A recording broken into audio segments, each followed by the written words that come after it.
ধর্ষিতার জবানবন্দি সাবরুম মহকুমা আদালতে নেওয়ার পরও মূল অভিযুক্ত ধর্ষণ কাণ্ডে জড়িত প্রাক্তন বিসিএর চেয়ারম্যান তথা সিপিআইএম লোকাল কমিটির অন্যতম সদস্য অন্য কুমার ত্রিপুরাকে সাবরুম থানা সাবরুম মহকুমা আদালতে হাজির করা হয় গত 18 ডিসেম্বর।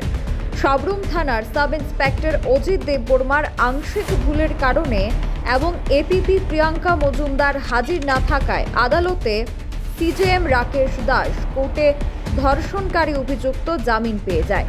ধর্ষণ কাণ্ডে অভিযুক্ত জামিন কি করে পেল তা নিয়ে পরের দিন তথা গত 19 ডিসেম্বর এক প্রভাতী পত্রিকায় সংবাদ প্রকাশিত হওয়ার পর আদালত নড়ে চড়ে বসে।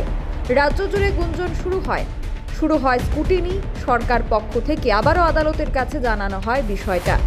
গতকাল তথা 10 জানুয়ারি সন্ধ্যা 6:30 নাগাদ বিলোনিয়া আদালতে এপিপি সুব্রত ভট্টাচার্য এবং সাবরুম আদালতের এপিপি প্রিয়াঙ্কা মজুমদারের উপস্থিতিতে সাবরুম মহকুমা আদালতে এডিশনাল ডিস্ট্রিক্ট সার্চ বিচারপতি তপন দেববর্মার কোর্টে ধর্ষণ কাণ্ডে অভিযুক্ত অন্য কুমার ত্রিপুরার ওদিন জামিন বাতিল করে দেয় আদালত।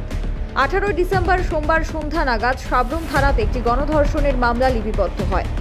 জানা যায় দক্ষিণ জেলা সাবরুম মহকুমার রূপাইছড়ি ব্লক অন্তর্গত কেন্তামণি পাড়ার বাসিন্দা এক বিকলাঙ্গ মেয়েকে নিয়ে লড়াই করে বসবাস করছেন ওনারা। 17 ডিসেম্বর সন্ধ্যার সময় বিকলাঙ্গ মেয়েটি বাড়ির পাশের স্কুল মাঠে গেলে একই এলাকার সিপিআইএম বনকুল লোকাল কমিটির অন্যতম সদস্য প্রাক্তন বিসি চেয়ারম্যান অন্য কুমার ত্রিপুরা, যার বয়স প্রায় 61 ঊর্ধ্ব, সেই বিকলাঙ্গ মেয়ের সাথে ধর্ষণ কাণ্ড সংঘটিত করে। তারপরে তার নাম ধাম লিখিতভাবে থানায় দেওয়া হয়।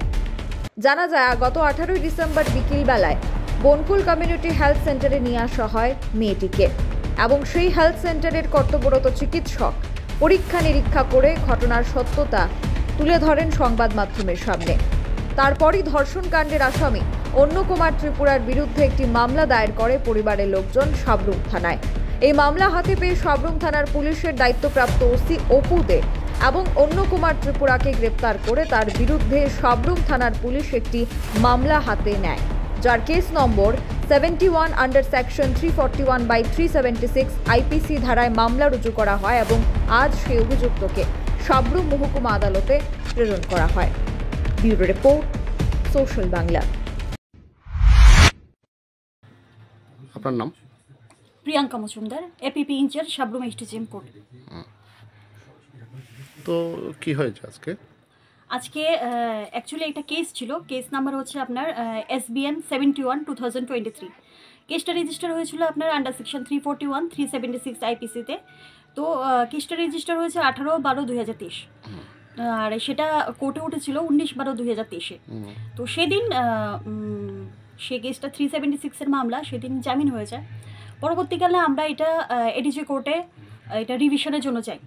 রিভিশনে যাওয়ার পর আজকে মাননীয় এডিজি সাহেব ওই বেল ক্যান্সেল করেন এবং আসামিকে আজকে জেলে প্রেরণ করার উনি অর্ডার করেন। আসামির নাম? আসামির নাম হচ্ছে অন্য কুমার ত্রিপুরা। বাড়ি কোথায়? বাড়ি হচ্ছে ওনার বিষ্ণুপুর। কি ঘটনা হয়েছিল ওই দিন? ঘটনা হয়েছিল উনি একটা 19 ইয়ারের একটা মেয়েকে উনি প্রলোভন দেখিয়ে উনি নিয়ে যান এবং ওনার সাথে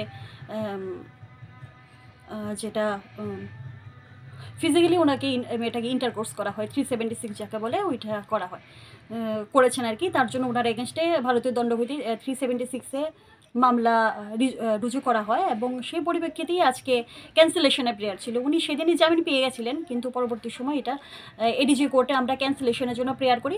প্রেয়ার পরে ওনার বেল ক্যান্সেল হয়ে যায় এবং মাননীয় আদালত ওনাকে জেলে প্রেরণ করে। ওই দিন